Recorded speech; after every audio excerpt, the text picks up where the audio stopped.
String. इस video में हम लोग स्ट्रिंग के बारे में सीखेंगे। जावा में स्ट्रिंग का यूज हम लोग हमेशा से करते आए हैं। जावा में स्ट्रिंग एक ऑब्जेक्ट है, इसका एक्सटेंसिवली यूज होता है जावा प्रोग्रामिंग के अंदर में। तो इस वीडियो में हम लोग इसको अच्छे से समझते हैं। सबसे पहले हम लोग देखेंगे व्हाट इज स्ट्रिंग, फिर स्टैक वर्सेस हीप, फिर हाउ टू क्रिएट स्ट्रिंग, फिर स्ट्रिंग का कैरेक्टरिस्टिक क्या है, what is string pool, how string internally stored in the memory, memory में किस तरह से स्टोर्ड होता है उसको देखेंगे। फिर double equals operator versus equals method को समझेंगे। स्ट्रिंग इम्यूटेबिलिटी एंड इंटरनिंग को समझेंगे। फिर string builder and string buffer को देखेंगे। उसके बाद फिर इसका जो इंपॉर्टेंट टिप्स है उसको देखेंगे। फिर हम लोग उसके कुछ इंटरव्यू क्वेश्चन को सॉल्व करेंगे। तो ये रहा हमारा एजेंडा। अभी हम लोग इस चीज़ को देखेंगे व्हाट इज स्ट्रिंग। तो स्ट्रिंग जो होता है, जैसे हम लोग जानते हैं कि स्ट्रिंग जो है सीक्वेंस ऑफ कैरेक्टर है, जो हमारा एक प्रिमिटिव टाइप्स होता है। कैरेक्टर कैरेक्टर के अंदर क्या होता है, हम लोग कोई भी एक ही लेटर को लिख सकते हैं और उसके कॉम्बिनेशन को हम लोग स्ट्रिंग बोलते हैं। और इंडिविजुअल कैरेक्टर स्ट्रिंग से फेच कर सकते हैं। किस तरह से हम लोग ले सकते हैं, उसके इंडेक्स के थ्रू हम लोग एक एक करके रीड कर सकते हैं। तो स्ट्रिंग के अंदर में स्ट्रिंग एक, जैसे हम लोग जानते हैं स्ट्रिंग एक ऑब्जेक्ट है, तो उसके अंदर में मल्टीपल मेथड्स हैं। तो उसी तरह से एक कैरेट है जिसके थ्रू हम लोग एक एक कैरेक्टर को रीड कर सकते हैं। फिर आता है string are widely used in Java programming. इसका बहुत ही एक्सटेंसिव यूज होता है जावा प्रोग्रामिंग के अंदर में। और स्ट्रिंग एक ऑब्जेक्ट है। स्ट्रिंग में आगे बढ़ने से पहले सबसे पहले हम क्या समझेंगे, समझते हैं कि स्टैक और हीप में क्या डिफरेंस होता है। तो इस चीज़ को हम लोग समझ जाएंगे, तो फिर आगे हमें दिक्कत नहीं होगा। तो सबसे पहले समझो स्टैक क्या होता है। स्टैक में हम लोग किस तरह के डेटा को स्टोर कर सकते हैं। तो सबसे पहले आता है हमारा लोकल वेरिएबल। लोकल वेरिएबल में जैसे आ गया हमारा प्रिमिटिव डेटा टाइप्स, इंट, कैर, फ्लोट, बुलियन, ये सब चीज़ तो हम लोग स्टोर कर सकते हैं। फिर आता है मेथड और कंस्ट्रक्टर का जो पैरामीटर होता है उसको स्टोर कर सकते हैं। और कोई भी ऑब्जेक्ट के रेफरेंस को हम लोग स्टोर कर सकते हैं। ये हो गया स्टैक में। अब हीप में हम लोग क्या क्या स्टोर कर सकते हैं, जितने सारे ऑब्जेक्ट बनते हैं जो न्यू कीवर्ड के साथ में, उसको हम लोग हीप में स्टोर करते हैं। चाहे एम्प्लॉय का ऑब्जेक्ट बना रहे हैं तो न्यू एम्प्लॉय जैसे किए, तो वो हमारा कहाँ पे बनेगा, हीप में। और instance variable of classes are stored in the heap.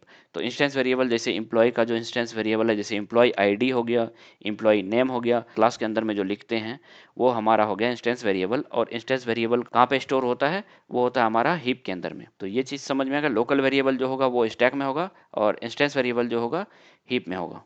इस एग्जाम्पल से समझो। जैसे यहाँ पे एक एम्प्लॉय क्लास है, इसमें है इंस्टेंस वेरिएबल क्या क्या है, आईडी है, नेम है, सैलरी है। तो ये हमारा हो गया इंस्टेंस वेरिएबल।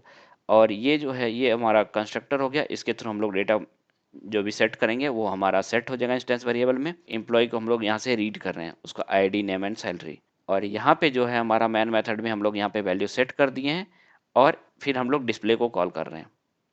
तो इस चीज़ को हम लोग देखेंगे कि किस तरह से कौन सा डेटा हमारा जो है स्टैक में सेव होगा और कौन सा हमारा हीप में सेव होगा। सबसे पहले जब हम लोग क्लास को रन करते हैं तो यहाँ पे देखो मैन मेथड जो है वो रन होगा, तो वो आ जाएगा हमारा स्टैक में। कॉल स्टैक में जैसे आ गया यहाँ पे मैन, उसके बाद फिर आता है नेक्स्ट। नेक्स्ट में क्या होता है, ये एक रेफरेंस वेरिएबल बनता है ईएमपी। ईएमपी हमारा यहाँ पे स्टैक में बन गया रेफरेंस वेरिएबल। और ये जो ऑब्जेक्ट है एम्प्लॉई, ये एम्प्लॉई हमारा बन जाएगा ऑब्जेक्ट जो है हीप में। और ये हीप एरिया हो गया। और इस हीप में जो ये इंस्टेंस वेरिएबल है, ये इंस्टेंस वेरिएबल हमारा इस ऑब्जेक्ट के अंदर में रहेगा। जैसे ये ऑब्जेक्ट है आईडी, नेम, सैलरी, और यहाँ से जब भी हम लोग वैल्यू असाइन किए तो ये सारा वैल्यू इसमें असाइन हो जाएगा। ठीक है। अब जब हम लोग ये डिस्प्ले को कॉल करेंगे तो यहाँ से क्या हो रहा है, देखो डिस्प्ले मेथड यहाँ पे आ गया। ये डिस्प्ले क्या कर रहा है, रिटर्न कर रहा है। कहाँ से रीड करेगा, एम्प्लॉय के जो ऑब्जेक्ट है उसका जो इंस्टेंस वेरिएबल है वहाँ से डेटा को रीड कर रहा है। आईडी, नेम, सैलरी वो रिटर्न करेगा। तो ये जब मेथड फिनिश हो जाएगा फिर ईएमपी में आएगा। ईएमपी जब फिनिश हो जाएगा फिर मैन मेथड में चला जाएगा। फिर मैन मेथड हमारा कंप्लीट हो जाएगा। तो इस तरह से ये होता है। तो आई होप ये चीज़ समझ में आ गया होगा। क्रिएशन ऑफ स्ट्रिंग क्या हुआ, स्ट्रिंग को हम लोग कितने तरीके से क्रिएट कर सकते हैं। स्ट्रिंग को हम लोग दो तरीके से कर सकते हैं। एक हो गया यूजिंग न्यू कीवर्ड और दूसरा हो गया स्ट्रिंग लिटरल। किस तरह से कर सकते हैं, न्यू कीवर्ड से, जैसे string str equals to new string. तो जैसे हम लोग ऑब्जेक्ट क्रिएट करते हैं वैसे स्ट्रिंग भी एक ऑब्जेक्ट है, तो इसको इसी तरह से ऑब्जेक्ट में इसका जो कंस्ट्रक्टर है इसमें हम लोग पास कर सकते हैं स्ट्रिंग। तो ये हमारा एक न्यू स्ट्रिंग क्रिएट कर देगा। This creates a new object in the memory. और दूसरा जो तरीका है स्ट्रिंग लिटरल से। स्ट्रिंग लिटरल मीन्स क्या हुआ, जो भी स्ट्रिंग डबल कोट के अंदर में लिखेंगे वो हमारा हो गया स्ट्रिंग लिटरल। और ये वैल्यू जब भी हम लोग इस तरह से लिखेंगे तो ये डायरेक्टली हमारा क्रिएट होगा पूल में। और ये क्या होता है, ये एक मोर मेमोरी एफिशिएंट होता है। यहाँ पे हम लोग को बस इतना समझना है कि हम लोग दो तरीके से कर सकते हैं स्ट्रिंग को क्रिएट। एक ये तरीका है न्यू कीवर्ड यूज करके, दूसरा है हम लोग डायरेक्टली एक रेफरेंस बना लेंगे और डायरेक्टली क्रिएट कर देंगे हेलो, तो ये भी हमारा एक ऑब्जेक्ट क्रिएट कर देगा। अब जो इसका कैरेक्टरिस्टिक होता है उसको हम लोग समझते हैं। तो सबसे पहला जो मेन कैरेक्टरिस्टिक होता है वो क्या है, इम्यूटेबल। तो स्ट्रिंग जो होता है इम्यूटेबल इन नेचर होता है। तो इसका क्या मतलब हुआ, once a string is created it can not be changed. एक बार जब स्ट्रिंग क्रिएट हो जाता है तो वो चेंज नहीं होता है। लेकिन हम लोग तो देखे हैं कि स्ट्रिंग को जब कॉन्कैटिनेट करते हैं तो वो तो वैल्यू तो मॉडिफाई हो जाता है। तो जब भी हम लोग कॉन्कैटिनेट करते हैं, दो स्ट्रिंग को हम लोग जोड़ते हैं, तो वो क्या होता है, एक नया स्ट्रिंग हमारा क्रिएट हो जाता है। हमारा जो ओरिजिनल स्ट्रिंग है उसमें कोई चेंज नहीं होता है। तो जब भी हम लोग कुछ उसमें दो स्ट्रिंग को जोड़ेंगे तो वो क्या होगा, एक नया ऑब्जेक्ट क्रिएट होगा। ओरिजिनल जो स्ट्रिंग है उसको मॉडिफाई नहीं करेगा। तो ये सब चीज़ को हम लोग अभी प्रोग्रामिंग के थ्रू समझेंगे। और जो दूसरा है स्ट्रिंग पूल, तो जब भी हम लोग लिटरल के थ्रू बनाते हैं तो वो हमारा पूल में क्रिएट होता है। अगर वो ऑलरेडी वहाँ पे स्ट्रिंग है तो वो उसको रीयूज कर लेगा, अगर नहीं है तभी वो नया क्रिएट करेगा। तो इससे क्या होता है कि वो मेमोरी का यूटिलाइजेशन अच्छे से करता है। अब हम लोग स्ट्रिंग पूल को समझते हैं। स्ट्रिंग पूल क्या है, ये क्या होता है, storage space in Java heap memory. Java heap memory जो है उसके अंदर में होता है स्ट्रिंग पूल। जावा 7 से पहले वो हीप मेमोरी में नहीं था, वो स्ट्रिंग पूल जो होता था वो परम में होता था। लेकिन जावा 7 से स्ट्रिंग पूल जावा हीप में ही स्ट्रिंग पूल क्रिएट होता है। एक जैसे जावा का जो हीप है उसी में स्ट्रिंग पूल क्रिएट होता है। It is also known as string constant pool और स्ट्रिंग इंटर्न पूल। इंटर्न को भी हम लोग समझेंगे आगे। जैसे ये जो हीप है हमारा, इसी के अंदर में हमारा पूल भी होता है, और इसी पूल में जो भी स्ट्रिंग बनेगा तो यहाँ पे आता जाएगा जितने सारे। अब when A string is created using string lateral, तो जब भी हम लोग स्ट्रिंग लेटरल के थ्रू स्ट्रिंग बनाते हैं तो जावा रन टाइम पे चेक करता है कि same string object available in the pool. जैसे हम लोग जो भी ऑब्जेक्ट बनाए, मान लो यहाँ पे ए है एक स्ट्रिंग, और जब भी हम लोग एक स्ट्रिंग बनाएंगे वो चेक करेगा यहाँ पे वो अवेलेबल है नहीं। जैसे ही अवेलेबल होगा तो ये रेफर करेगा उसी same object, it refer to the same object, otherwise it creates the new object in the pool. तो यहाँ तक क्लियर हो गया, यहाँ तक में कोई प्रॉब्लम नहीं है। इसको हम लोग एक डायग्राम के थ्रू समझते हैं। जैसे हम लोग एक लिटरल बना लिए string str1 equals to hello. तो ये जैसे ही हेलो बनाए, ये कहाँ पे स्टोर होगा, ये हमारा हीप के अंदर में जो स्ट्रिंग पूल है वहां पे हमारा हेलो आ जाएगा स्ट्रिंग पूल के अंदर में। ठीक है। अब जैसे दूसरा बनाए लिटरल के थ्रू, दूसरा वर्ल्ड स्ट्रिंग str2, तो str2 जो रेफरेंस करेगा वो हमारा यहाँ पे स्ट्रिंग पूल के अंदर में वो चेक किया वर्ल्ड है या नहीं, वहां पे नहीं था तो ये नया क्रिएट कर दिया वर्ल्ड। अब जब तीसरा हम लोग क्रिएट किए स्ट्रिंग str3 हेलो, तो ये क्या करेगा, जैसे यहाँ पे देखेगा स्ट्रिंग पूल में अवेलेबल है या नहीं, यहाँ पे देखा कि यहाँ पे ऑलरेडी अवेलेबल है तो ये इसको रेफर कर दिया। यहाँ तक क्लियर है। अब क्या होगा, अगर न्यू कीवर्ड का यूज करके अगर हम लोग बनाएंगे स्ट्रिंग ऑब्जेक्ट, तो ये जैसे ही हम लोग यहाँ पे हेलो लिखेंगे तो क्या ये इसको रेफर करेगा, नहीं, ये क्या करेगा, हीप में क्रिएट होगा, ये आउटसाइड ऑफ स्ट्रिंग पूल में क्रिएट होगा। और इसका क्या है कि जब भी हम लोग न्यू कीवर्ड का यूज करके स्ट्रिंग ऑब्जेक्ट बनाएंगे तो वो यहाँ पे चेक नहीं करता है वो ऑलरेडी है या नहीं, वो बस बनाता चला जाएगा। जितनी बार भी यूज करेंगे उतनी बारी वो हीप में बनाता चला जाएगा वो स्ट्रिंग। तो हमारा जो एफिशिएंट हुआ, मेमोरी एफिशिएंट कौन सा ज़्यादा हुआ, स्ट्रिंग लिटरल। तो हमें इसीलिए ऑलवेज क्या चीज़ यूज करना चाहिए, स्ट्रिंग लिटरल को यूज करना चाहिए इंस्टेड न्यू कीवर्ड को, क्योंकि न्यू कीवर्ड जो अननेसेसरी वो हीप को हमारा फिल करता जाएगा। अब हम लोग इसके कोड को देखते हैं। यहाँ पे हमने ऑलरेडी एक क्लास बना लिया है। इसके अंदर में हम लोग क्या करेंगे, इसके अंदर में हम लोग एक डबल इक्वल्स ऑपरेटर है जिसके थ्रू हम लोग चेक करेंगे। तो डबल इक्वल्स ऑपरेटर क्या होता है, ये रेफरेंस कंपैरिजन करता है। तो यहाँ पे जैसे हम लोग देख रहे हैं str1 str2 str1 and str3 ये सेम ही ऑब्जेक्ट को रेफर कर रहा है। तो इसका मतलब क्या हुआ, जब भी हम लोग डबल ऑपरेटर के थ्रू इस दोनों को चेक करेंगे तो इसका ट्रू होना चाहिए और ये दोनों का फॉल्स होना चाहिए। और str1 और str4 का क्या होना चाहिए, वैल्यू तो सेम है लेकिन दोनों एक ऑब्जेक्ट को नहीं, दोनों डिफरेंट डिफरेंट ऑब्जेक्ट है, तो इसका भी फॉल्स होना चाहिए। तो इस तरह से हम लोग कोड करके देखते हैं। String s1 equals to hello, इसको कॉपी कर लेते हैं हम लोग, यहाँ पे s2 कर देंगे और यहाँ पे s3 में हम लोग क्या करेंगे, न्यू स्ट्रिंग यूज करके बनाएंगे। और S4 में हम लोग सेम हम लोग यूज़ करेंगे। तो S1 इक्वल्स टू S2 ये कर लिए, S3 इक्वल्स टू S4। अब यहाँ से ये बताओ कि जैसे ही हम लोग ये क्रिएट किए S1 equals to hello, S2 equals to hello, ये दोनों वैल्यू जो है सेम है हमारा, लेकिन जब ये स्ट्रिंग ऑब्जेक्ट क्रिएट होगा S1, वो कहाँ पे होगा, ये हमारा क्रिएट हो जाएगा पूल में।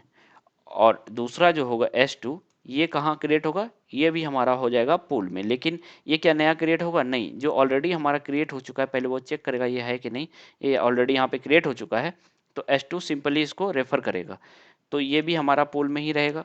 तो S1 और S2 सेम ही ऑब्जेक्ट को रेफर कर रहा है, तो S1 इक्वल टू ये यहाँ पे कितना होना चाहिए, यहाँ होना चाहिए ट्रू।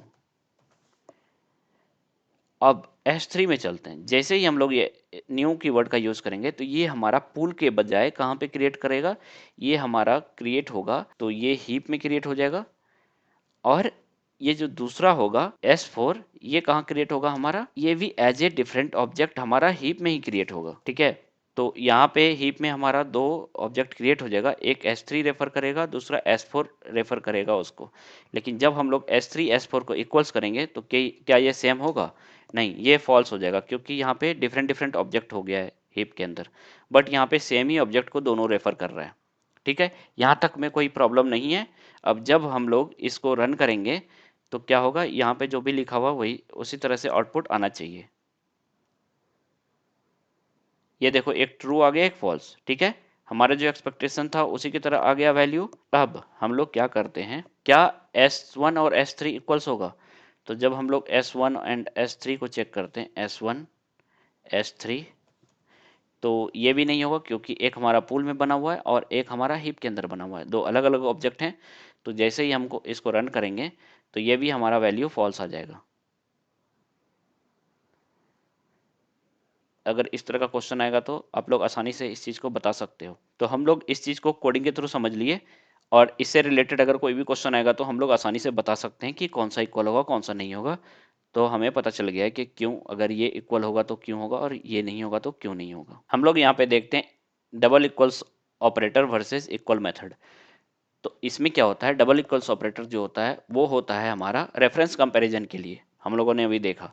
और इक्वल्स ऑपरेटर जो होता है, हम लोग उसके कंटेंट को चेक करते हैं। ये हम स्ट्रिंग की बात कर रहे हैं, स्ट्रिंग जो ओवरराइड करता है इक्वल मेथड, उसका लॉजिक उस तरह से लिखा हुआ है क्या, कि वो अपने इस जो वैल्यू है, एक्चुअल जो एग्जैक्ट वैल्यू है उसको कंपेयर करता है। तो चाहे वो वैल्यू अगर पूल में बना हो या फिर हीप में बना हो, कहीं पे भी बना हो, उसका अगर वैल्यू सेम होगा तो वो ट्रू ट्रू रिटर्न करेगा। तो यहाँ से देखो, double equals operator it checks the reference comparison, हम लोग ने अभी इस चीज़ को देख चुके हैं। और इक्वल्स मेथड क्या करता है कि उसके कंटेंट को चेक करता है, ना कि उसके रेफरेंस को। तो it does the content comparison. तो ये क्लियर हो गया। अभी हम जब इसके कोड को देखते हैं तो समझ में आ जाएगा। आते हैं वापस उसी कोड पे। तो यहाँ पे जैसे हम लोग कर रहे थे S1 S3, तो ये हमारा हो रहा था क्या, फॉल्स। ठीक है, अब हम लोग इसको डबल इक्वल्स हटा के डॉट इक्वल्स करेंगे तो ये क्या हो जाएगा, अभी हमारा ट्रू हो जाएगा, क्योंकि कंटेंट कंपैरिजन कर रहा है, ट्रू हो गया। तो ये इस टाइम पे ट्रू हो जाएगा। और जब S3 को भी कर लो, सारे को कंपैरिजन कर लो, सारा का वैल्यू ट्रू आ जाएगा, क्योंकि सब में सेम स्ट्रिंग है, हेलो हेलो। तो यहाँ पे 3 और यहाँ 4 कर दिए, तो ये भी हमारा ट्रू आ जाएगा, इसको सारा का वैल्यू हमारा ट्रू आ जाएगा। तो यहाँ से देखो ये क्या करता है, इक्वल्स जो है स्ट्रिंग क्लास के अंदर में जो इक्वल मेथड है, वो सबसे पहले ये जो चेक करता है वो हमारा रेफरेंस चेक कर रहा है। रेफरेंस अगर ट्रू हो गया तो वैल्यू ट्रू होगा ही। तो अभी तो रेफरेंस नहीं अलग है, तो ये यहाँ से चेक करता है, और जब ये यहाँ से कंपेयर करेगा तो हमारा स्ट्रिंग का जो कंटेंट है वो चेक करता है, और बेस्ड ऑन द कंटेंट वो रिटर्न ट्रू या फॉल्स रिटर्न करेगा। ठीक है, इसका एग्जाम्पल हम लोग देख लिए। अब देखते हैं स्ट्रिंग इम्यूटेबल। इसका जो करेक्टरिस्टिक था इम्यूटेबल, ये सबसे मेन करेक्टरिस्टिक है स्ट्रिंग। इसी के कारण इसका एक्सटेंसिवली यूज हो रहा है, क्योंकि इसका जो ओरिजिनल वैल्यू है वो कभी भी हम लोग चेंज नहीं कर सकते हैं। Once a string is created it can not be changed. अब क्या है, in Java strings are immutable for several की रीजन। तो सबसे पहला आता है सिक्योरिटी। अगर ये इम्यूटेबल नहीं होगा तब कोई भी कभी भी इस चीज़ को, ओरिजिनल वैल्यू को चेंज कर सकता है। तो वो चेंज नहीं हो, इसी चीज़ के लिए इसको इम्यूटेबल रखा गया है, तो इसलिए ये सिक्योर होता है। और जो इसका स्ट्रिंग लिटरल जो है, ये क्या करता है, परफॉर्मेंस वाइज ये अच्छा होता है, क्योंकि जब स्ट्रिंग लिटरल से हम लोग कोई भी स्ट्रिंग ऑब्जेक्ट बनाते हैं तो वो क्या होता है कि हमारा स्ट्रिंग पूल में क्रिएट होता है। तो जितनी बार भी हम लोग अगर सेम ऑब्जेक्ट बनाएंगे तो वो क्या करेगा, नया ऑब्जेक्ट नहीं क्रिएट करके सेम जो ऑलरेडी बना हुआ है उसी चीज को वो रीयूज कर लेगा। तो इससे क्या होगा, इसका परफॉर्मेंस भी बेटर होगा। और जो थ्रेड सेफ्टी है, क्योंकि मल्टी थ्रेडेड इन्वायरमेंट में भी इसका स्ट्रिंग को म्यूटेट होने का चांस नहीं है, इसको कोई भी थ्रेड चेंज नहीं कर सकता। जब भी चेंज करेगा तो ओरिजिनल हमारा जो है वो स्ट्रिंग सेफ रहेगा, और जब भी कुछ भी मॉडिफाई होगा तो उसका नया ऑब्जेक्ट क्रिएट होगा, और ऑब्जेक्ट ओरिजिनल जो स्ट्रिंग है उसमें कुछ भी चेंज नहीं होगा। तो ये किस किस रीजन से किया जाता है, सबसे पहला सिक्योरिटी रीजन से, ये सिक्योर होता है, परफॉर्मेंस वाइज ये अच्छा है, और ये थ्रेड सेफ्टी। ये चीज समझ में आ गया स्ट्रिंग का इम्यूटेबल होने का बेनिफिट। अब एक आता है थिंग्स, इसमें इंटर्न। इंटर्न क्या करता है, तो इंटर्न क्या करता है, when we create a new string object using new keyword, जब भी हम लोग कोई भी स्ट्रिंग बना रहे हैं न्यू कीवर्ड यूज करके, न्यू स्ट्रिंग हेलो, तो हमारा हीप में एक ऑब्जेक्ट स्ट्रिंग ऑब्जेक्ट क्रिएट हो जाएगा। और जब वो क्रिएट होगा ऑब्जेक्ट में तो इस इंटर्न क्या करेगा, यहाँ पे जो हीप में क्रिएट हुआ है उस चीज को वो पूल में क्रिएट कर देगा, और पूल में ऑलरेडी है तो वो उस चीज को रेफर करेगा। इंटर्न को जब भी हम लोग यूज करेंगे तो जैसे हम लोग न्यू स्ट्रिंग से हम लोग कोई भी स्ट्रिंग ऑब्जेक्ट बनाए और इंटर्न यूज करेंगे तो ये चेक करेगा कि स्ट्रिंग एग्जिस्ट है कि नहीं पूल में। अगर होगा तो वो एग्जिस्टिंग ऑब्जेक्ट जो वो रिटर्न कर देगा, और अगर नहीं होगा तो वो क्या करेगा, पूल में वो स्ट्रिंग ऑब्जेक्ट ऐड करेगा और उसका वहां पे पूल में रेफरेंस बना लेगा। तो अब सेम एग्जांपल पे हम लोग वापस आते हैं। इसमें जैसे ये बनाया हुआ था यहाँ पे हेलो, और जब भी हम लोग जितने भी ऑब्जेक्ट इस तरह से बनाएंगे उतना ये ऑब्जेक्ट हीप में क्रिएट करता जाएगा। ठीक है, अब जैसे ही हम लोग स्ट्रिंग 5 बनाए, न्यू स्ट्रिंग हेलो, अब डॉट इंटर्न किए तो ये क्या करेगा, यहाँ पे ये यहाँ पे क्रिएट करता, लेकिन जैसे डॉट इंटर्न हुआ तो ये आ गया यहाँ, और यहाँ पे देखा कि ऑलरेडी हमारा हेलो है, तो ये जो 5 है ये क्या करेगा, इसको रेफर कर देगा।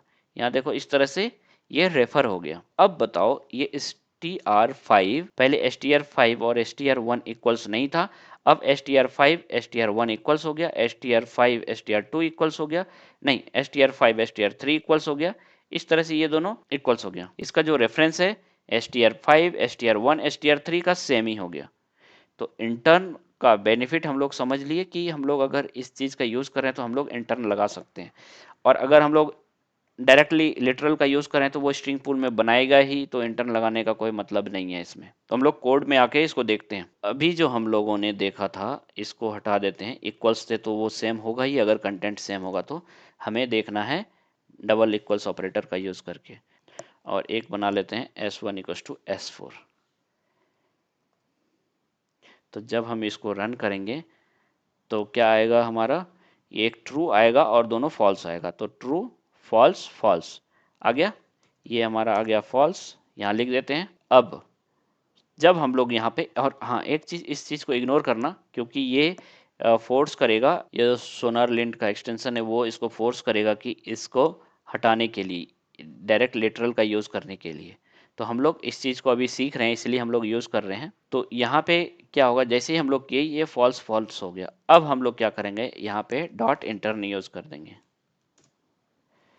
अब जैसे ही हम लोग इंटर्न किए किसमें, कि S3 में, तो S3 वाला जो ये ऑब्जेक्ट है ये पूल में क्रिएट होगा, लेकिन ऑलरेडी जब पूल में है तो वो बस रेफर हो गया, तो यहाँ से ये पूल में चला गया, और पूल S3 जो है S1 जिसको रेफर कर रहा है हेलो को, S2 भी उसी को कर रहा है, अब S3 भी उसी को करेगा। तो S1 S2 S3 ये तीनों इक्वल्स हो गया, और S1 S4 इक्वल्स नहीं होगा, तो यहाँ पे ये फॉल्स रहेगा। अब यहाँ पे क्या आ जाएगा, यहाँ पे ये आ जाएगा ट्रू, ट्रू में चेंज हो जाएगा। जब हम लोग इसको रन करेंगे देखो ट्रू ट्रू और ये फॉल्स हो गया, तो ये मेरा पहले फॉल्स था तो अब हट के ट्रू हो गया। ठीक है, अब यहाँ पे भी अगर इंटर्न लगाएंगे इंटर्न, तो ये भी हमारा पूल में बन जाएगा, और अब ये भी हमारा हो जाएगा ट्रू। यहाँ पे भी पहले फॉल्स था तो अब हो जाएगा ट्रू, देखो तीनों ट्रू हो गया।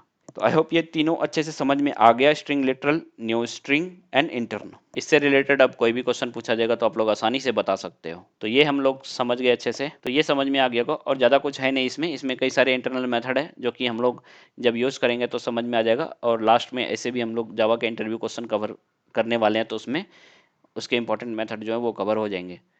तो इसमें और कुछ स्ट्रिंग में नहीं है। अब हम लोग स्ट्रिंग बिल्डर को समझते हैं। स्ट्रिंग बिल्डर क्या होता है? इसका जो पर्पस है, it is use to create mutable string in Java. तो स्ट्रिंग जो होता था वो इम्यूटेबल होता था। हाँ, इम्यूटेबल से याद आया एक चीज, यहाँ देखो, जैसे हम लोग ऐसे क्रिएट किए, कोई भी तरह से स्ट्रिंग बना लो। अब s1 डॉट कॉनकैट हम लोग क्या करेंगे, वर्ल्ड किए, और जब हम लोग इसको प्रिंट कराएंगे s1, तो हमारा क्या प्रिंट होना चाहिए, ये ऐड होना चाहिए और हेलो वर्ल्ड आना चाहिए। नहीं आया वर्ल्ड, क्यों नहीं आया? क्योंकि ये जब हम लोग कॉन्कैट किए तो ये क्या हुआ, ये किस तरह से बनाता है। सबसे पहले तो हमारा ये जो S1 था वो पूल में ऑलरेडी बना हुआ है, और जैसे ही हम लोग कॉन्कैट किए, कॉन्कैट करने के बाद ये क्या करेगा, ये वर्ल्ड एक हमारा ऑब्जेक्ट बनाएगा, हेलो वर्ल्ड। इस तरह से ये कहाँ बनाएगा, ये हमारा हीप के अंदर, हीप के अंदर एक ऑब्जेक्ट बना दिया हेलो वर्ल्ड से, और इसका कोई रेफरेंस है ही नहीं। ये क्या हो जाएगा, गार्बेज कलेक्टर के लिए एलिजिबल हो जाएगा। लेकिन और जो यहाँ पे हमारा रेफरेंस है वो हेलो वही रहेगा। अगर तो ये क्या हुआ, ये नया ऑब्जेक्ट बन गया। अब हम लोग जब एक मान लो एक नया स्ट्रिंग बना लिए और S3 कर दिए, तो अब जब S3 को हम लोग प्रिंट करेंगे तो क्या होगा, अब हमारा यहाँ पे प्रिंट हो जाएगा हेलो वर्ल्ड, क्योंकि ये जो आ रहा है हमारा, ये आ रहा है हमारा हीप से। यहाँ तक समझने में कोई दिक्कत नहीं है। तो इस चीज़ को हम लोग और भी देख चेक कर सकते हैं कि ये हीप से आ रहा है कि नहीं। 4, अब यहाँ पे एक बना लेते हैं हेलो वर्ल्ड, और ये लिटरल हुआ, ये पूल में बनेगा, और ये हमारा कहाँ है, हीप में। तो ये पूल में नया क्रिएट होगा। अब हम लोग S3 इक्वल्स टू S4 करेंगे, डबल इक्वल्स ऑपरेटर का यूज़ करके। तो क्या आना चाहिए, दोनों तो ये एक पूल में बन गया है और वो हीप में बन गया है। तो जैसे ही पूल में बनेगा तो वो दोनों तो डिफरेंट हो जाएगा, रेफरेंस अलग अलग होगा दोनों ऑब्जेक्ट का। तो यहाँ पे फॉल्स रिटर्न होगा, फॉल्स आया। लेकिन जब हम लोग यहाँ पे इंटर्न लिख देंगे तो ये अब कहाँ चला गया, पूल में। तो पूल में तो ऑलरेडी हमारे पास ये गया, तो ये उसी चीज़ को रेफर करेगा। जब हम लोग ऐसे करेंगे इसको रन, तो यहाँ देखना ट्रू आ जाएगा, ट्रू। समझ में आ गया? पहले ये हीप में बना था और जैसे इंटर्न लगाए अब वो पूल में चला गया, पूल में क्रिएट हो गया। और जैसे S4 बनाए तो ऑलरेडी हमारे पास हेलो वर्ल्ड जो है वो बना हुआ है पूल में, तो उसी चीज़ को रेफर कर देगा। और डबल इक्वल्स क्या करता है कि वो रेफरेंस कंपैरिजन करता है। तो उस वजह से ये S3 और S4 दोनों एक ही ऑब्जेक्ट को रेफर कर रहा है। तो यहाँ पे इसलिए हमारा वैल्यू जो है ट्रू आ गया। यहाँ से हम लोग इम्यूटेबल को समझ गए। अब चलते हैं नेक्स्ट। अब है हमारा स्ट्रिंग बिल्डर। स्ट्रिंग बिल्डर क्या होता है? तो इसका जो यूज़ किया जाता है वो म्यूटेबल के लिए किया जाता है। जब भी हम लोग को म्यूटेबल स्ट्रिंग बनाना हो तो हम लोग स्ट्रिंग बिल्डर का यूज़ करेंगे। स्ट्रिंग जो होता है वो चेंज नहीं होता है, लेकिन यहाँ पे हम लोग चेंज कर सकते हैं। उसमें अगर चेंज, स्ट्रिंग में अगर चेंज करना होता था तो वो बार बार नया नया ऑब्जेक्ट क्रिएट करता है। लेकिन यहाँ पे क्या होता है, वो चीज़ नहीं होता है। यहाँ पे उस चीज़ को मॉडिफाई कर सकते हैं। और कोई एप्लीकेशन है जो कंटिन्यूसली उसमें अपडेट होगा तो हम लोग स्ट्रिंग बिल्डर का यूज़ करेंगे। उसके बाद ये फास्टर होता है क्योंकि ये थ्रेड सेप नहीं होता है। इसमें मल्टीपल थ्रेड एक साथ परफॉर्म कर सकते हैं। और इसका कब यूज़ करना है, जब when you don't need thread safety and want better performance. और परफॉर्मेंस हमें अच्छा चाहिए और हमें थ्रेड सेफ्टी नहीं चाहिए, तो हम इसका यूज़ कर सकते हैं। क्लियर हो गया? इसको किस तरह से हम लोग लिखते हैं, इसका जो सिंटेक्स है वो स्ट्रिंग बिल्डर, और जैसे स्ट्रिंग हम लोग न्यू कीवर्ड का यूज़ करके बनाते हैं वैसे ही न्यू कीवर्ड का यूज़ करके हम लोग स्ट्रिंग बिल्डर बनाएंगे। उसको जो है नया ऑब्जेक्ट बना लिया और उसमें पास कर दिए हेलो। जो भी स्ट्रिंग पास करेंगे वो हमारा ऑब्जेक्ट बन जाएगा। और उसमें हम लोग इस तरह से डॉट अपेंड करके उसमें वर्ड को हम लोग जोड़ सकते हैं। और फिर लास्ट में हम लोग जो भी प्रिंट करेंगे तो हमारा न्यू वर्ड वो आ जाएगा। यहाँ पे हेलो था, वर्ल्ड था, हेलो वर्ल्ड। अब देखो, string builder is an alternative to string class. ये स्ट्रिंग क्लास का अल्टरनेटिव है अगर हमें म्यूटेबल सीक्वेंस ऑफ कैरेक्टर बनाना हो तो। और इसमें कुछ समझने का जरूरत नहीं है, हम लोग इसका कोड को देख लेते हैं। तो इसको हटा देते हैं। सबसे पहले स्ट्रिंग बिल्डर। तो ध्यान, इस चीज़ को ध्यान में रखना कि स्ट्रिंग बिल्डर से क्वेश्चन पूछा जाता है, स्ट्रिंग बिल्डर में डिफरेंस पूछा जाता है, स्ट्रिंग बफर में डिफरेंस पूछा जाता है। वो हम लोग सब चीज़ कवर कर देंगे इस वीडियो में। तो S B equals to new string builder, इसमें हम लोग हेलो पास कर दिए। अब एस बी डॉट अपेंड करेंगे यहाँ पे हम लोग डाल दिए 5 मीन्स फिफ्थ नंबर पे 0 1 2 3 4 5, तो उसका जो फिफ्थ नंबर पे वो ऐड हो जाएगा जावा, फिर हमारा आ जाएगा वर्ल्ड। एस भी प्रिंट कर दिए, और जब भी हम लोग इसको रन करेंगे तो हेलो जावा वर्ल्ड आ गया। तो इस तरह से हम लोग कर सकते हैं। अपेंड का यूज़ हम लोग मल्टीपल टाइम भी कर सकते हैं, जितनी बार चाहे उतना बार हम लोग इसमें लिख सकते हैं वर्ल्ड वन, और ये हमारा एक जो स्ट्रिंग बिल्डर ऑब्जेक्ट है उसमें ऐड होता चला जाएगा। तो म्यूटेबल के लिए ये हम लोग यूज़ कर सकते हैं, और ये जो है थ्रेड सेप नहीं है, तो परफॉर्मेंस वाइज ये बहुत ही अच्छा है। अगर इस तरह का रिक्वायरमेंट हुआ हमारा बहुत सारा अपडेट ऑपरेशन, तो इस तरह से हम लोग इस चीज़ का यूज़ कर सकते हैं। तो ये समझ में आ गया। अब हम लोग इसमें से अगर कुछ डिलीट भी करना चाहे तो S B dot delete, delete हम लोग कहाँ से कर रहे हैं, ये हो गया 5, और मान लो ये 5 6 7 8 9, हम लोग अगर डिलीट करना चाहे मान लो 5 to 9, तो ये वर्ड हम लोग हटाना चाह रहे हैं, तो डिलीट 5 9, तो 5 to 9 जो भी रहेगा वो हमारा हट जाएगा।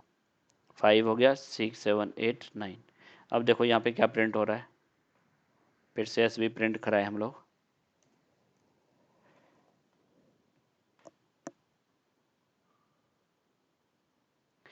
इस तरह से देखो हेलो ए आ गया, क्योंकि ये जो है ये स्पेस और ये इंक्लूडिंग ये हमारा डिलीट हो गया। हेलो जावा वर्ल्ड था, तो ए आ गया यहाँ पे। अगर हम लोग इसको 10 कर देते हैं तो ए भी हमारा ख़त्म हो जाएगा। तो इस तरह से हम लोग इसके अंदर में जितने सारे मेथड हैं उसका यूज़ करके हम लोग परफॉर्म कर सकते हैं। ये चीज़ समझ में आ गया होगा कहाँ पे यूज़ करना है स्ट्रिंग बिल्डर, कहाँ पे यूज़ करना है स्ट्रिंग बिल्डर। अब नेक्स्ट, अब स्ट्रिंग बफर क्या होता है। स्ट्रिंग बफर जो होता है इसका यूज़ होता है create mutable string in Java, तो सेम ही चीज़ है, और ये स्लोअर होता है क्योंकि ड्यू टू सिंक्रोनाइजेशन ओवरहेड। और यहाँ पे क्या होता है, थ्रेड सेफ्टी आ जाता है, तो एक बार पे एक ही टास्क इसमें परफॉर्म होगा। Use it when you need thread safety for string modification. ऐसा रिक्वायरमेंट है कि एक टाइम पे एक ही थ्रेड उस चीज को मॉडिफाई करे, तो हम लोग स्ट्रिंग बफर का यूज करेंगे। यहाँ पे मल्टी थ्रेड एक साथ नहीं एग्जीक्यूट कर सकता, यहाँ पे एक थ्रेड एक ही बार में उसको मॉडिफाई करेगा। तो स्ट्रिंग बफर जो हुआ वो थ्रेड सेफ होता है, तो ये याद रखना, स्ट्रिंग बिल्डर थ्रेड सेफ नहीं होता है। स्ट्रिंग बिल्डर स्ट्रिंग बफर दोनों म्यूटेबल होता है, स्ट्रिंग जो होता है वो इम्यूटेबल होता है। और इसको उसी तरह से हम लोग लिख सकते हैं सेमी तरीके से, स्ट्रिंग बिल्डर की जगह स्ट्रिंग बफर कर देंगे, न्यू स्ट्रिंग बफर वैसे ही लिख देंगे अपेंड करके। इसमें भी अपेंड मेथड होता है, जैसे प्रिंट करेंगे तो हमारा आ जाएगा वो। और string builder and string buffer are same except thread safety, तो ये चीज़ हम लोग समझ गए। तो हम लोग इसका कोड देख लेते हैं। स्ट्रिंग बिल्डर की जगह हम लोग क्या करेंगे, सिंपली स्ट्रिंग बफर कर देंगे, और सारा कुछ इसमें सेम ही होता है। जैसे ही हम लोग रन करेंगे अभी जो भी है हमारा आउटपुट वो वैसे ही सेम आउटपुट रहेगा, बस सब कुछ सेम ही है। तो ये सेम ही चीज़ हो गया, और इसमें कुछ है नहीं, दोनों लगभग सेम ही है, बस जो डिफरेंस है वो थ्रेड सेफ्टी का डिफरेंस है। अब इसका जो इंपॉर्टेंट टिप्स है वो है, when you need to perform multiple modification on a string use string builder. जब हमें देखो यहाँ पे से देखो, अगर हमें मॉडिफिकेशन का ज़रूरत है, मल्टीपल मॉडिफिकेशन का, तो हम लोग स्ट्रिंग के बदले में स्ट्रिंग बिल्डर का यूज़ करेंगे। अगर हमें मॉडिफिकेशन के साथ थ्रेड सेफ्टी चाहिए तो हम लोग फिर स्ट्रिंग बिल्डर का यूज़ करेंगे। और avoid using plus in A loop for string concatenation. जब भी हम लोग स्ट्रिंग को कॉन्कैटिनेट करते हैं तो हमें इस प्लस सिंबल को अवॉइड करना चाहिए, क्योंकि जनरली हम लोग प्लस सिंबल ही यूज़ करते हैं स्ट्रिंग में, तो उस चीज़ को हमें अवॉइड करना चाहिए, as it creates multiple intermediate string object. ये क्या करता है, जितनी बार हम लोग उस चीज़ को कॉन्कैटिनेट करेंगे उतनी बार वो उस नया नया ऑब्जेक्ट क्रिएट करता जाएगा। जैसे कि यहाँ पे देखो, ये कोड हमारा इनएफिशिएंट है। रिजल्ट इक्वल्स टू पहले ब्लैंक रखे हैं, एक स्ट्रिंग ऑब्जेक्ट बना लिए हैं, और उसमें क्या कर रहे हैं, हम लोग सबको ये ऐड करते जा रहे हैं। इस रिजल्ट में जो भी वैल्यू आ रहा है उसमें हम लोग कॉन्कैटिनेट करते जा रहे हैं इसके थ्रू। मान लो 0 आया, फिर नंबर हम लोग प्रिंट कर रहे हैं 0 1 2 3 4 5, इस तरह से स्ट्रिंग के फॉर्म में। ये क्या होगा, उतनी बार वो नया ऑब्जेक्ट बनाते जाएगा, रिजल्ट में स्टोर करते जाएगा। तो इससे क्या होगा, हमारा ओवरहेड हो जाएगा न्यू ऑब्जेक्ट का।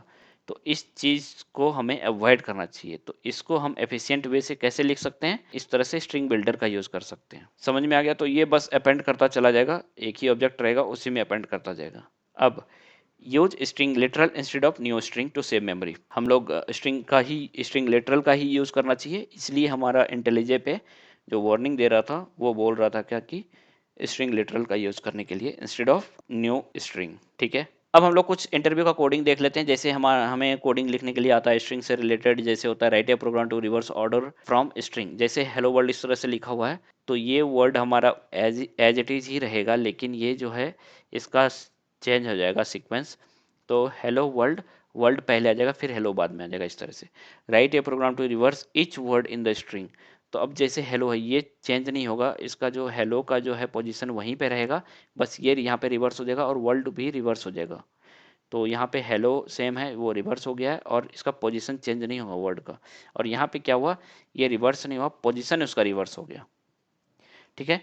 और write a program to create custom immutable class. तो इस तरह से हम लोग ये बेसिक्स प्रोग्रामिंग क्वेश्चन है जो कि पूछा जा सकता है इसमें से कोई भी एक। तो इस चीज़ को हम लोग देख लेते हैं किस तरह से करना है। तो सबसे पहले हम लोग इसको देखेंगे। तो हम लोग ये क्लियर कर देते हैं सबसे पहले। तो ठीक है, सबसे पहले हम लोग बना लेते हैं स्ट्रिंग सेंटेंस और यहाँ पे हेलो वर्ल्ड। अभी के लिए हेलो वर्ल्ड आ रहे हैं, बाद में कुछ भी हम लोग चेंज कर सकते हैं, वो रिवर्स हो जाएगा हमारा ये हमारा पोजीशन रिवर्स हो जाएगा। एक एक वर्ड को जो है हम लोग एक एरे में ले लेंगे सबसे पहले, और फिर वो एरे को हम लोग रिवर्स कर देंगे। तो इसका एरे बनाने के लिए सबसे पहले हम लोग स्प्लिट का यूज करेंगे। और स्ट्रिंग स्ट्रिंग एरे, ये क्या होगा, वर्ड्स सेंटेंस डॉट स्प्लिट। क्या है स्प्लिट में, space word, reverse the position of word. हम लोग इसको रिवर्स करने के लिए क्या करेंगे, इसमें जैसे ही वर्ड आ गया, इसमें क्या क्या वर्ड आ गया, इसमें आ गया हेलो और वर्ल्ड। इसमें स्ट्रिंग में आ गया, दो एलिमेंट ऐड हो गया, हेलो एंड वर्ल्ड। अब इसको हम लोग रिवर्स करने के लिए क्या करेंगे, अभी इसको आइटरेट करेंगे और उल्टा से चलेंगे और फिर अपेंड कर देंगे। तो इसमें हम लोग int I equals to words dot length कर देंगे -1। और कहाँ तक चलेगा, I is greater than equals to 0, I minus minus. तो इससे पहले हम लोग एक अपेंड बना लेते हैं, ये स्ट्रिंग बिल्डर बना लेते हैं। String builder S B equals to new string builder. यहाँ पे एस बी डॉट अपेंड, इसमें अपेंड करते जाएंगे एक एक वर्ड को, वर्ड आई। तो पहला जो आया वो डॉट अपेंड, और उसमें फिर लास्ट में स्पेस अपेंड करते जाएंगे, नहीं तो वो सारा एक ही, ये सारा जो है फिर वो सेपरेट नहीं रहेगा, नहीं तो वो फिर एक ही वर्ड बन जाएगा। तो इस चीज़ को हम लोग इस तरह से कर दिए। तो यहाँ पे जो स्टोर होगा इसमें एस बी में, तो सबसे पहले होगा ये रीड किया, तो यहाँ से हेलो से नहीं रीड करेगा इस स्ट्रिंग एरे में, तो सबसे पहले ये आएगा वर्ल्ड। तो यहाँ पे आ जाएगा WORLD और फिर हेलो ऐसे आ जाएगा। और ये जो स्पेस ऐड हुआ है यहाँ पे क्या होगा, हम लोग फिर ट्रिम कर देंगे, println sb dot to stream dot trim. तो ये जब कर दिए, तो अब हम जब इसको प्रिंट करेंगे तो क्या आ जाएगा, हमारा प्रिंट आ जाएगा वर्ल्ड हेलो। तो यहाँ तक में कोई दिक्कत नहीं है, ये हो गया हमारा। अब चलते हैं नेक्स्ट। तो ये हमने कोडिंग कर लिया है। अब हम इस चीज़ को कोड लिखते हैं, तो सेम ही होगा। इसमें क्या करना है, ये हेलो वर्ल्ड, ये पोजीशन चेंज नहीं होगा, ये जो भी है बस ये रिवर्स होगा, फिर यहाँ पे ये रिवर्स होगा। इस चीज़ को हम लोग कैसे करेंगे, तो हमें उसमें भी सबसे पहला यही काम करना है, स्ट्रिंग और ये स्ट्रिंग बिल्डर बनाना है। और फिर इसको ये नहीं करके सबसे पहले एक हम लोग वर्ड लेंगे और उस वर्ड को हम लोग रिवर्स करेंगे और फिर अपेंड करेंगे स्ट्रिंग बिल्डर में। तो यहाँ पे जैसे हम लोग किए फॉर, इसको हम लोग अभी कमेंट कर देते हैं। अब यहाँ से यहाँ पे हम लोग लिखेंगे फॉर स्ट्रिंग वर्ड वर्ड्स।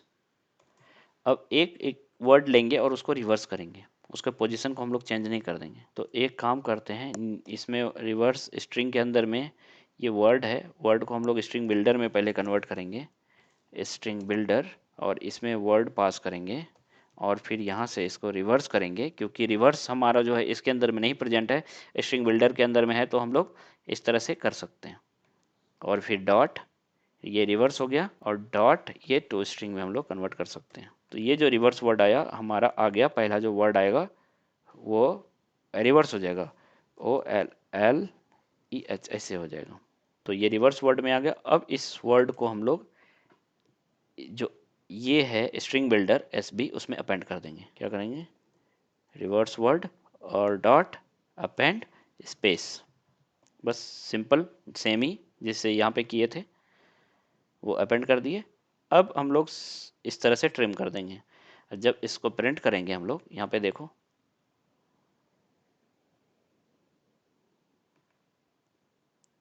आ गया हेलो और वर्ल्ड, ये दोनों जो है पोजीशन इसका चेंज नहीं हुआ, बट जो हमारा वर्ड है वो रिवर्स हो गया।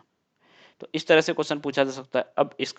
अब यहाँ पे क्या है, हम लोग यहाँ पे कुछ भी वर्ड लिखेंगे तो वो हो जाएगा।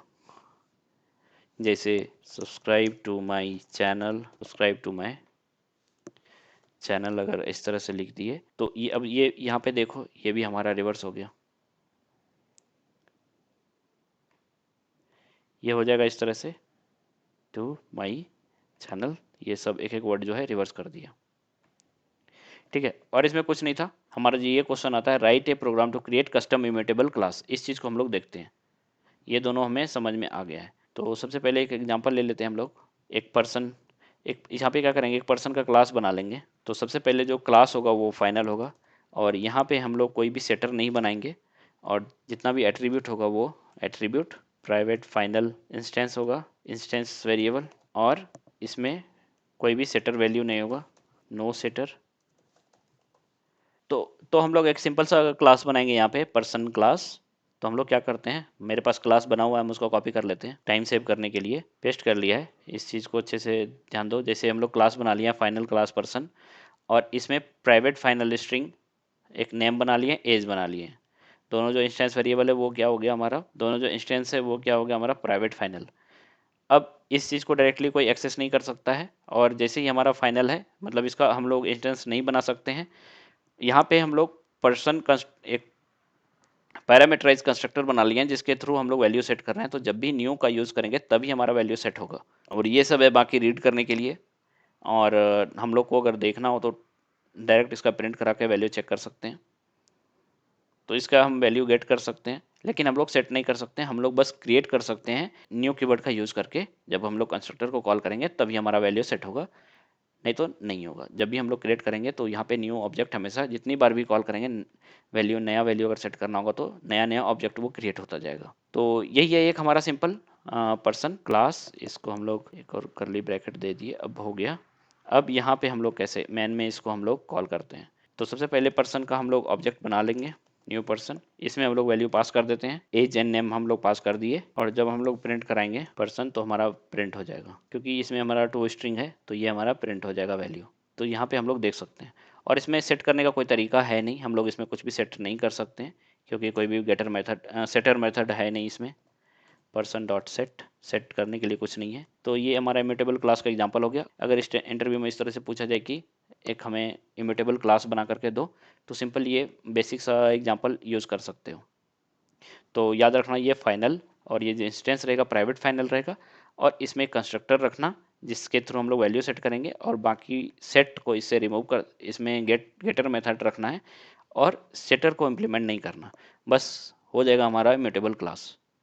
सिंपल सा चीज़ है। तो ये हमारा कोडिंग हो गया है, और इसमें कुछ नहीं है। देखना चाहे हमें ऑलरेडी समझ में आ गया तीनों चीज़, string, string builder, string buffer. अगर आप लोग तीनों का डिफरेंस देखना चाहो तो यहाँ पे है। इसका स्ट्रिंग जो होता है इम्यूटेबल होता है, और ये दोनों होता है म्यूटेबल। और स्ट्रिंग जो होता है नॉट थ्रेड सेफ है, स्ट्रिंग बिल्डर भी थ्रेड सेफ नहीं है, लेकिन स्ट्रिंग बफर जो है वो थ्रेड सेफ है। और परफॉर्मेंस वाइज स्ट्रिंग जो होता है स्लोअर इन कॉन्कटेनेशन, क्योंकि वो जितनी बार स्ट्रिंग उसमें ऐड होता जाएगा, जितनी बार हम लोग उस स्ट्रिंग को कॉन्कैटिनेट करने की कोशिश करेंगे तो वो नया नया हमारा ऑब्जेक्ट बनाता जाएगा। तो इसलिए उस वजह से ये स्लो हो जाएगा। और ये फास्टर होता है क्योंकि हम लोग इसमें ऑब्जेक्ट बनाने का ज़रूरत है नहीं, एक ही ऑब्जेक्ट में हम अपेंड कर सकते हैं। और ये स्लोअर होता है क्योंकि ये सिंक्रोनाइज्ड है, और एक टाइम पे एक ही थ्रेड इसमें परफॉर्म कर सकता है। और इसका जो यूसेज है फिक्स्ड स्ट्रिंग, इसमें फिक्स्ड स्ट्रिंग होता है। इसका यूज जब हम लोग करेंगे सिंगल थ्रेडेड इन्वायरमेंट में, अगर मल्टीपल चेंजेस हो रहा है तो हम लोग स्ट्रिंग बिल्डर का यूज़ कर लेंगे, और अगर मल्टी थ्रेडेड इन्वायरमेंट है उसमें अगर फ्रिक्वेंटली चेंज हो रहा है तो हम लोग स्ट्रिंग बफर का यूज़ करेंगे, क्योंकि एक थ्रेड एक टाइम पे चेंज करेगा। और सिंक्रोनाइजेशन स्ट्रिंग जो है नहीं है, स्ट्रिंग बिल्डर भी नहीं है, लेकिन स्ट्रिंग बफर सिंक्रोनाइज्ड है। ये मेमोरी एफिशिएंट जो है, स्ट्रिंग जो है लेस एफिशिएंट, क्योंकि वो हीप में भी क्रिएट करता है। और जब हम लोग स्ट्रिंग लिटरल का यूज़ करेंगे तो वहाँ पे तो बेटर है, लेकिन स्ट्रिंग बिल्डर का जो है वो इससे अच्छा है। और स्ट्रिंग बफर भी है वो भी अच्छा है, लेकिन स्ट्रिंग बिल्डर से थोड़ा सा लेस एफिशिएंट है, क्योंकि ये सिंक्रोनाइज्ड है। और अपेंड मेथड इसमें हम लोग प्लस और कॉन्कैट का यूज़ कर सकते हैं, और स्ट्रिंग बिल्डर में अपेंड और स्ट्रिंग बफर में भी हम लोग अपेंड का यूज़ कर सकते हैं। रिवर्स इसमें मेथड नहीं प्रेजेंट है, और स्ट्रिंग स्ट्रिंग बिल्डर में रिवर्स मेथड है, स्ट्रिंग बफर में भी है। और इनिशियलाइजेशन में हम लोग इस तरह से लिटरल स्ट्रिंग लिटरल लिख कर यूज़ कर सकते हैं। और इसको जब इनिशियलाइज करेंगे तो हम लोग न्यू कीवर्ड का यूज़ करके स्ट्रिंग बिल्डर का ऑब्जेक्ट बनाना पड़ेगा। इसमें भी न्यू कीवर्ड का यूज़ करके स्ट्रिंग बफर का ऑब्जेक्ट बनाना होगा। तो इस तरह से होता है। तो ये ओवरऑल हमारा हो गया। आई होप आप लोगों को ये चीज़ अच्छे से समझ में आ गया होगा। अगर थोड़ा सा भी इस वीडियो से वैल्यू मिला हो तो हमारे चैनल को सब्सक्राइब कर देना और कमेंट में ज़रूर लिखें कि ये वीडियो कैसा लगा। इससे हमें मोटिवेशन मिलता है ताकि हम आगे वीडियो के लिए अच्छे से काम कर सकें। और इसमें बहुत सारे अभी वीडियो आने वाले हैं। इसमें हम लोग स्प्रिंग बूट के ऊपर वीडियो लाने वाले हैं जो फ्रॉम स्क्रैच से होगा। तो मिलते हैं नेक्स्ट वीडियो में। Thank you.